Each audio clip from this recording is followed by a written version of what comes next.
welcome to our little conclusion of our adventure into old school RuneScape. Unsurprisingly, for many people who know me, this is not strange and it's not an indictment on the game in any way. It's not a game for me in particular. The grinding stuff, I understand it. I'm going to talk about that today, actually. Is just, it's not something I want to do as a streamer, and with the somewhat, I know it sounds odd to say, the limited game time I have. I don't really get to play games outside of stream, family stuff and all that.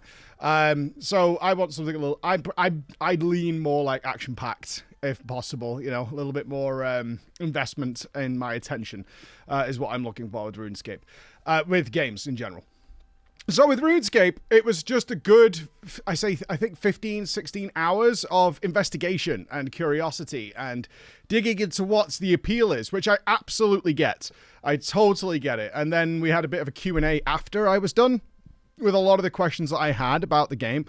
Most of them I got correct in terms of how the mechanics and formulas work, mainly because they were pretty simple stuff that you would expect from early game design, particularly like how mining works. It's just a dice roll, and getting better gear just kind of increases the odds, but it's still a dice roll. You can still get screwed. One thing I found really good, because I didn't find it myself, because I went under some sort of assumption that it wouldn't be there, is they really have done a superb job of tooltips in most cases. Namely, I got very confused yesterday on my first day playing of how the attack damage formula worked, because it was definitely something merging between attack and strength for the melee, which I prefer. And so my understanding or my guesswork was that it was based on multipliers. So, you know, it's 1 times 1 if you haven't done both. But if you do both, then it starts to stack up. And there was a little bit of evidence to that as I leveled one stat, then the number went up. And obviously weapons and things will be important there as well. They give you bonuses. Otherwise, getting new weapons would be pointless if it was purely stat-based. I was not correct, actually. And it turns out the tooltip is actually completely in the game, telling you that attack is chance to hit, but it's actually strength that determines sort of the top-end damage value. I was like, oh, well, that makes a lot of sense then. That makes a lot of sense as to how it goes. Then during the Q&A, people were like, okay, just to let you know, nobody plays like this anymore unless you are, again, a complete newbie who doesn't understand anything and have not watched a YouTube video or not watched any sort of guide. In fact, there's a couple of quests that you can do at basically level 1 that will just skip a massive amount of the leveling process. I think someone said there's a waterfall quest that takes you straight to like level 30 of your melee attacks and stuff. Nobody starts and just starts grinding this stuff. That's not what they do. They know the meta by now. And then it's a wiki game. The tooltips are really good. Apparently that was updated at some point. Like, far surpasses Path of Exile. A big issue I ran into doing PoE blind is that the tooltips hadn't been updated in years with all the new leagues and stuff that came out. So a lot of it was very nicely presented, but just incorrect information. World of Warcraft suffered from this from a very, very long time. Is descriptions of what classes and stuff did just were massively out of date. So you could choose based on those descriptions, which you should, right, as a conscientious player. Then you get into it and you're like, this is not really what I signed up for or what was described to me. And you would be correct, because classes and things in those games change all the time. A few things that were still odd that I would really love to see, but ultimately it's a wiki game. That's why RuneLite comes with the wiki. Very odd you can't see weapon stats and things before you craft them. Speaking of crafting, let's talk about the second day of adventure. What did I decide to do? So I had a plan. My plan was to finish out all the starter quests and then sort of break out into what the main game is, so to speak. Find out what was going on there. The biggest positive that I got from this experience was how well done some of these quests were. Namely the spooky mansions. I did a couple of them where they were pure puzzle solving stuff. It very much felt like I was playing Baldur's Gate or something along those lines, but even more intricate than that. And a lot of people were suggesting, is like, do you think this is something that modern games... In fact, the best question I got from people was like, is there anything you found in RuneScape, old school RuneScape, that you think could be reapplied to modern games to enhance them? Like these old ideas, which are not necessarily incorrect. Like, we modernize a lot of features and mechanics and things, but sometimes doing that, you leave behind the old school. I would actually compare it a lot to fitness and working out. Despite, you know, the 100+ years of learning and technique that has gone into the fitness industry in terms of weightlifting and all that kind of stuff, even today, like the experts will just be like, you just do the basics. Although they might have TikTok and YouTube shorts and YouTube videos and content creators and Instagrammers and all that coming up with some weird, ridiculous exercise routine where they're balancing on a ball and doing all sorts of stuff. In fact, if you just do 5x5s, which is the most basic exercise routine you can do, you get like 90% of the way there. Like, done. You don't need to do anything fancy. And I would have hoped, like, my answer was actually just this classic quest design, but that doesn't work anymore. And in fact, I put it to the audience as like, I almost guarantee none of you did these puzzles. Some of you will have, but most people would not have done the puzzles here the way I did it, which is actually figuring it out just on your own. Playing a game, like a single player game. Figuring out that, like, okay, translating this note means that I need to, like, because one of the quests I did was based on the movie Scream. Like, this note translates to piano, because obviously I love games like Resident Evil and the classics and all that, and so this was kind of normal to me. And then getting a little stuck and try to work through the problems, like maybe it's referring to this, maybe, okay, the fuse is damp. Well, what if I warm the room up? Can I light the candles? Does that heat the room up? And sure enough, it does. What about this? It mentions a gemmed blade and then the letters, but like the first letters spell out hearth, so that kind of points to a fireplace, but they mention in the letter it's the final letters. Wait a minute, this translates into the beginning letter of each of the gems, and cracking the code that way. And I imagine a lot of people actually just do this with cheats. And that is a very modern thing. We have access to so much information. We have access to, you know, Reddit threads that have been made within seconds of these quests being revealed with guides and things already up and done. And a great example of that would be recently the FF14 MSQ, where they threw in a little puzzle, a very, very simplistic room puzzle for people to solve. And immediately people just didn't do it and didn't read it and just went and got the solution from somewhere else. So I don't think that stuff applies anymore, but I have to say, it was really fun. Like, really, really fun. I was the most locked in and engaged doing that stuff than pretty much anything else I did in all of old school RuneScape. Really, really proud of that. And that if I could just do that, I would probably have a great time with this game. If I could just go and do that kind of content. The problem is, of course, that a lot of that content is, as you work through it, locked away behind grinding. You have to grind levels. It wants you to learn all the skills in the world. Let's talk about them. Some of them are very obvious. Cast magic, you'll level magic. Attack things, you'll level attack. And you have some variations on that. The most absurd thing that I found in old school RuneScape, which is just... This is no hate on Jagex, but whoever designed this is just the biggest... I mean, it's very British. Clearly Jagex is English. The writing and stuff all points to it. And they are based in the UK. I would like to go and visit them at some point and chit-chat with them. Agility. Awful. Just awful to the point it had me in hysterics when I realized. I mean, genuinely laughing at the absolute insanity that not only was this system thought up, but someone implemented it. And for those of you who've never played old school RuneScape, when you run, you drain a stamina bar. And that takes quite a while to refill. So you can run like relatively short distances from the start of the game, and then you have to physically walk there and just walk very slowly until your stamina sort of regens. Which leads you to kind of min-maxing that in a way, like run and then maybe do a bit of combat. Just attack a couple of enemies, get some skill points there, and then keep running because your energy's regen, right? How do you make that better? The way you do it is they've built these... I saw it as like the origins of Assassin's Creed.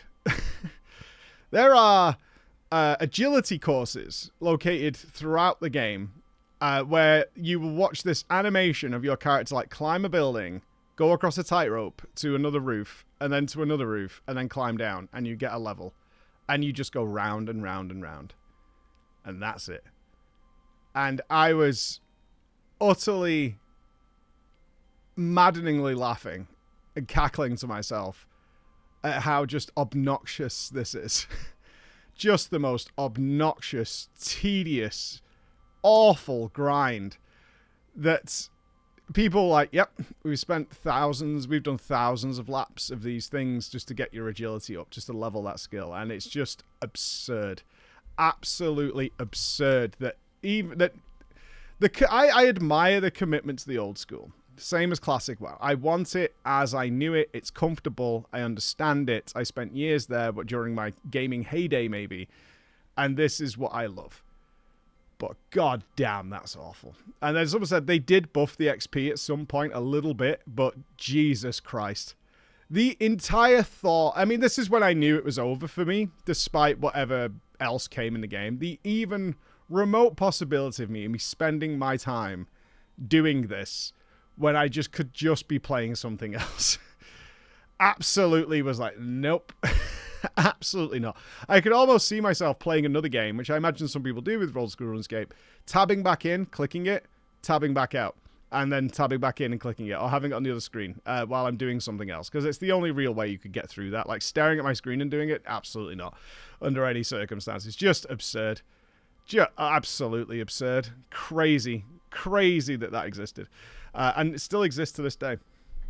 Wild. And I know there'll be some very staunch supporters who are like, nope, that's the way I likes it, and that's the way it's going to be. Okay, sure. I then went sailing. Obviously, that was kind of the primer for me checking out old school RuneScape. The sailing had a much more modernized setup with it, with a big story that you were involved in. They had some lovely cutscenes. They have a very solid... I have to admire Jagex here for having a real solid understanding that their players like this style in the immersion factor of how it works and how it looks, and creating something in 2025 that resembles something created 20 odd years ago. Not easy, but they kind of nailed it, I think. In a way that isn't appealing to me, but is a way that fits into the game in a nice way.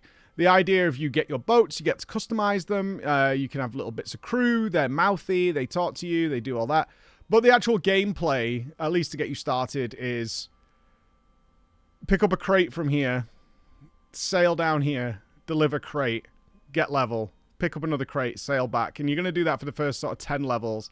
And then more ports were open, but you're going to do that as well and deliver the crates and chart the sea and all that. So I was genuinely looking for, like, am I missing something here? Because this is terrible. I appreciate, for me, I want you to understand that. For me, this is not what I want to spend my time doing.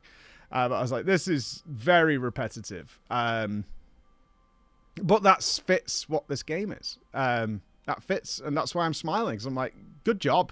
Like, really, genuinely good job on making something new that is a jigsaw piece that fits into that old jigsaw. I think that's very, very, very, very understanding of them for things that the community wants, but to maintain this classic ethos of the original as best as possible. People did tell me that the combat does get more involved. There's lots of spell management. There was a lot of things I suspected happened. I actually compared it to totem twisting from WoW's TBC of managing your prayer buffs and protections and things like that. That became apparent to me while I was testing it out, is that if you finish it before a certain amount of time, then you can reset it and not lose the prayer charge and all this kind of stuff. So there is much more involved combat later on. Yeah, it was good. And I did some really nice quests, gathering miners, doing like a Tomb Raider thing. Obviously taking a lot of inspiration, for the quests I did so far, a lot of inspiration from other content, or pop culture in general. You know, we went from Romeo and Juliet to Scream to Tomb Raider, looking around and doing those things. And I could buy that. And Rocky, I did an entire Barbarian montage, which was about 4 minutes long. It was very invested. That was entirely based on the Rocky franchise. So all that nostalgia is there as well. My conclusion as I came to the end of this was this is one of the most charming games I've played in a long time. It's really charming. It's very, very charming. The graphic stuff doesn't bother me. I know a lot of people just were like, we had a few of our regulars who were like, I can't watch this. I understand that, but the graphics don't bother me. I'm looking for the gameplay. The gameplay is not for me, like in terms of the grinding element of it. Everything else was fine, to be honest. I had no issue with it. Got into the routine of getting to the bank, managing that, and doing all those kinds of things. What I would say is this is the almost idyllic game, I think, for someone who's had a really stressful day or is just generally really busy and does not want to apply a full mental attack to a video game and actually would like to enjoy a movie or watch a stream or watch YouTube or whatever and just generally be able to click a little bit on the screen, you know, go out, grind, click on some trees and things like that while doing something else, and just find it very relaxing, very cozy, and just generally just always improving your character in a very simple way. And people really like that. People really enjoy that. And in fact, we've seen that certainly with modern, harder content in MMOs. You know, if you look at 14 and WoW, it's just too mentally engaging. It's mentally exhausting. I'm like min-maxing a rotation. I'm paying attention to every cast to interrupt. I've got to make sure I'm in the right place. I've got to move here. This mechanic's coming up. I need to save all these cooldowns. I need to make sure I'm like got a timer that tells me that I have to do things in 2 minutes and 51 and 6 minutes and 32. All that stuff is just too much. It's way too much. I want to enjoy a game where maybe I can chit-chat with my friends and regardless of anybody else's interference, kind of improve my character and get a nice strong character and take part in things. And that is the joy of this game for me. That's what I saw. It's not something I'm looking for. Obviously, as a streamer, I would like something a bit more engaging for me personally, because that gets my brain going. If my brain is relaxing, I'm generally just talking mad noise at people all the time. A wonderful investigation. Just not a game for me, but I can appreciate all its charms and whims. I think it was really good. So, there you go, old school RuneScape. We're going to be playing Dispatch next, recommended by my entire team. So, I don't know what's in there, but we'll see. All right, see you tomorrow. Bye, guys. Do you like the other land masses? Oh my fucking god!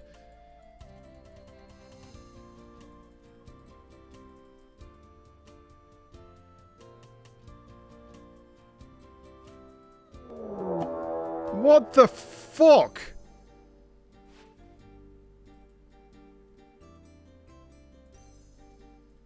Wait, you're...